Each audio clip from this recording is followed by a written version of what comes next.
The climate fraud investigation in Germany reveals what could be one of the largest fraud scandals in the country's history, exploiting a program designed to reduce emissions in the oil industry.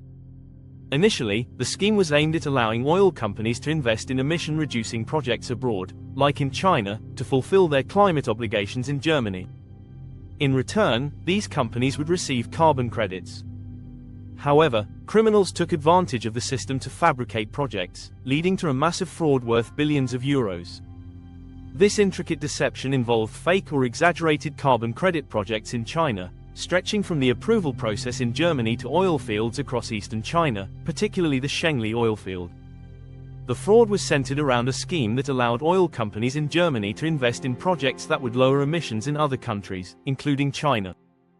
In return, they would receive carbon credits, which could be used to offset their own emissions under Germany's climate policies. To qualify for these credits, the German Federal Environment Agency, ÜBA, required that the projects be new and technologically advanced. However, this requirement was soon exploited. One of the first red flags appeared at the Shengli oil field, where a project claimed to have installed new energy-efficient equipment that would reduce carbon emissions by over 250,000 tons per year. This claim was approved by the German authorities. But when ZDF's reporter visited the Shengli oil field in May, there was no sign of the equipment described in the project documentation. A worker at the oil field, Mr. Cao, who had been working there for years, confirmed that no such equipment had been installed. He noted that he had regularly traveled to nearby oil wells and had never seen the mentioned technology.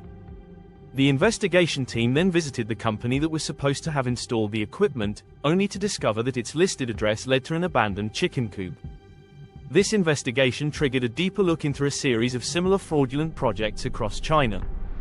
Many of these projects, which were certified by German auditors, were either entirely fake or exaggerated, involving existing facilities passed off as new. As the investigation unfolded, one company, Beijing Carbon New Energy Technology, emerged as the key player in submitting fraudulent projects. Documents obtained by the investigative team showed that this company had submitted multiple projects that were either pre-existing or fabricated.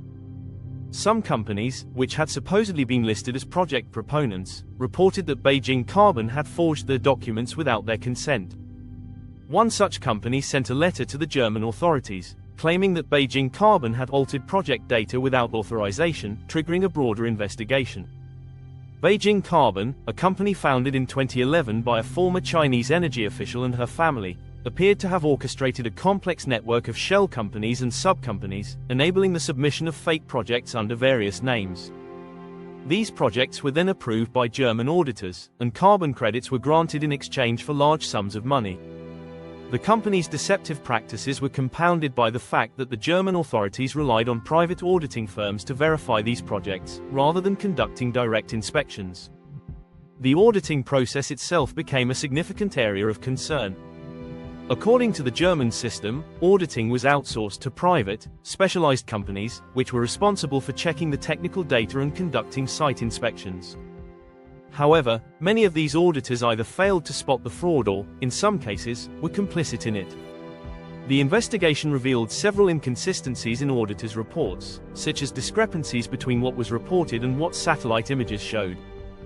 For example, one project in China was claimed to consist of 6 large storage tanks and 12 generators, yet satellite images only revealed 4 tanks and 4 generators at the site. Despite these glaring inconsistencies, the auditors approved the project.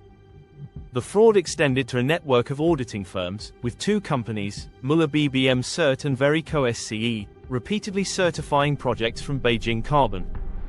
These companies, which were supposed to be independent and objective, had issued reports confirming the existence of non-existent or misrepresented projects. Even more troubling, some sources pointed to the possibility of collusion between the auditors and the Chinese project developers, suggesting that the auditing firms may have overlooked discrepancies for financial gain. The full extent of the fraud began to unravel as investigators uncovered that 70% of the Chinese projects were linked to a single project developer, Beijing Carbon, and that these projects had been repeatedly audited by the same 2 companies. The investigation also revealed that the total value of these projects exceeded €2 billion, with some estimates suggesting that the projects could have reduced the carbon emissions equivalent to a megacity like Lagos. However, because the projects were based on false data, they had no real environmental impact. Instead, they served as a means for the fraudsters to siphon off vast sums of money from the carbon credit market. The fraud has had serious consequences, both politically and publicly. Lawmakers in Germany have expressed outrage over the lack of oversight in the carbon credit system. The president of the Federal Environment Agency, Dirk Messner, has been summoned multiple times by Parliament to answer questions about how such a large-scale fraud was allowed to occur. The agency has placed 45 of the Chinese projects under suspicion, and efforts are underway to revoke the fraudulent carbon credits. However, critics argue that these actions come too late, as the damage has already been done. The carbon credit program has been closed to new applications, but the broader implications of this scandal are still unfolding. The case highlights the vulnerabilities in global carbon trading systems and how easily they can be manipulated by criminals with the right connections.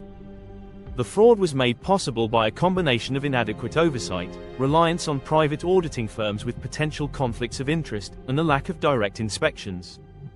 This allowed the perpetrators to fabricate fake carbon credits, which were then sold to German oil companies seeking to meet their emissions reduction targets.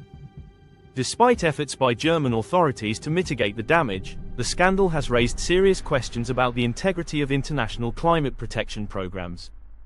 It underscores the need for stronger monitoring and enforcement to ensure that the fight against climate change is not undermined by fraud and corruption.